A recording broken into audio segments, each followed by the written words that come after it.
আসসালামু আলাইকুম। So I am sorry, আগের লাইভটা শেষ করা গেল না যে কোন কারণে।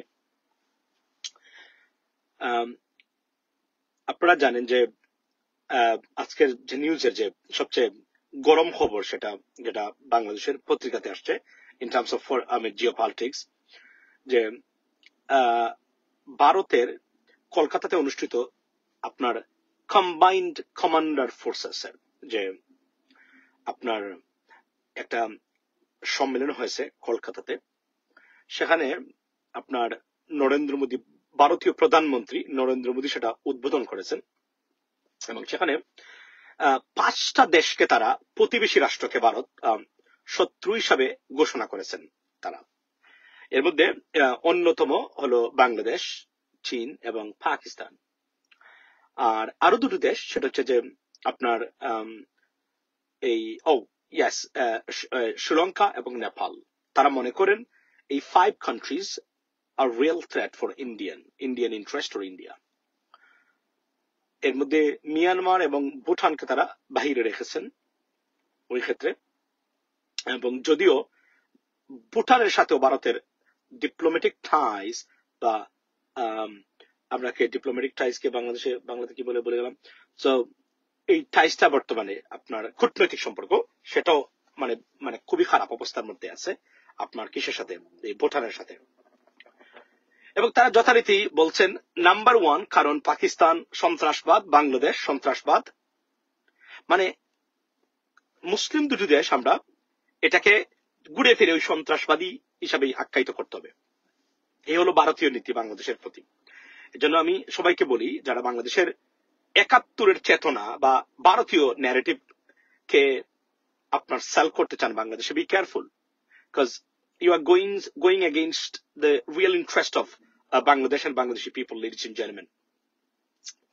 দেখেন, আমাদের দেশে কিছুটা ভারত বিরোধী উগ্রবাদী কথাবার্তা হতে পারে সেটা, কিন্তু বাংলাদেশ কোনো জঙ্গি রাষ্ট্র নয়, বাংলাদেশ কোনো ফান্ডামেন্টালিস্ট রাষ্ট্র নয়।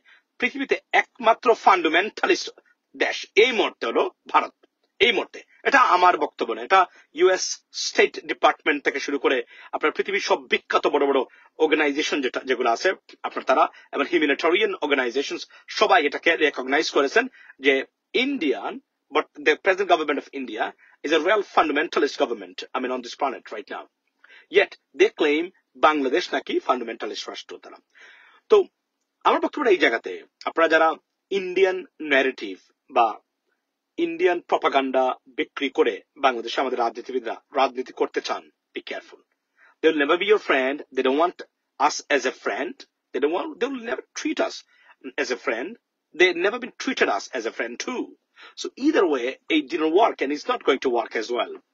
Yes, we need a good relationship with India because they are our neighbor country. But the problem is they don't take us as a friend.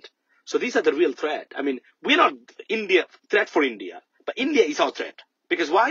Because তাদের যদি প্রপাগান্ডা দেখেন এবং তাদের যদি চিন্তা চেতনা আপনি দেখেন, আজকে আপনাদেরকে আমি এখন এই মুহূর্তে, যেহেতু আমার ইউটিউব আছে অবশ্য গাড়ির মধ্যে, আমি চাইলে টেসলার ইউটিউব আমি এটা বানাইতে পারি আপনাদেরকে। It's could take time, some time. আজকে আপনার ফার্স্ট পোস্টে আপনি যদি দেখেন, বাংলাদেশের যুক্তরাষ্ট্রের সাথে ড্রিল করেছে, এটা নিয়ে বড় ধরনের খবর এবং এটা যে ধরনের প্রপাগান্ডিস্ট এবং এক ধরনের, আমি যদি বলি যে অ্যালার্মিং নিউজ তার প্রকাশ করলো একটু আগে, মনে হচ্ছে যে বাংলাদেশ যুক্তরাষ্ট্র দখল করে নিয়েছে এবং বাংলাদেশ ভারতের সাথে যুদ্ধ ঘোষণা করেছে। বর্তমানে আমরা ড্রিল করব কার সাথে, এটা আমাদের একদম ব্যক্তিগত বাংলাদেশি স্বার্থে। যুক্তরাষ্ট্র is the biggest number 1 trading partner for Bangladesh, to be honest. এবং এটা কোনো কিছু একদম উজাড় করে দিয়ে নয়, একদম রিয়েল আপনার পার্টনার, বাংলাদেশের ডেভেলপমেন্ট পার্টনার।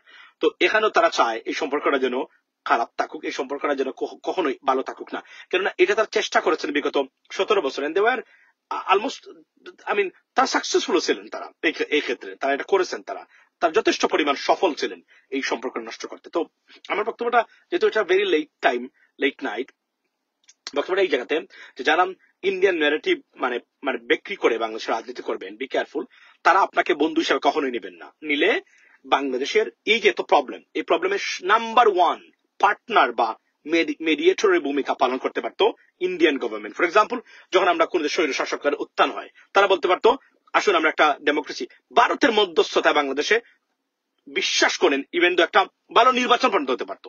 তারা এটা করেন নাই। তাহলে আমরা শান্তিতে থাকলে, আমরা উন্নতি করলে ভারতীয়রা কিন্তু উন্নতি কিভাবে, আমরা যত বেশি উন্নতি করব পার্শ্ববর্তী দেশ এগুলা হাওয়ায় গিয়ে মানে মানে এগুলার গিয়ে মানে ডলার পড়বে গিয়ে ওই দেশে গিয়ে। এটা নিয়ম সারা পৃথিবীতে। যখন ফর এক্সাম্পল আপনি যুক্তরাষ্ট্রের মানে নেইবার কান্ট্রি মেক্সিকো, আপনি মেক্সিকোর সব বিরোধিতার পরেও মেক্সিকো মানে বিলিয়নস অফ ডলার নেয় আমেরিকা থেকে ট্রেডিং পার্টনার হিসাবে। আরো বিভিন্ন বৈধ অবৈধ পন্থা আছে। সুতরাং তারা এগুলো চায় না, তারা চায় তারা নিজেরা কন্ট্রোল করবে বাংলাদেশকে আর বাংলাদেশকে কবজা করে রাখবে।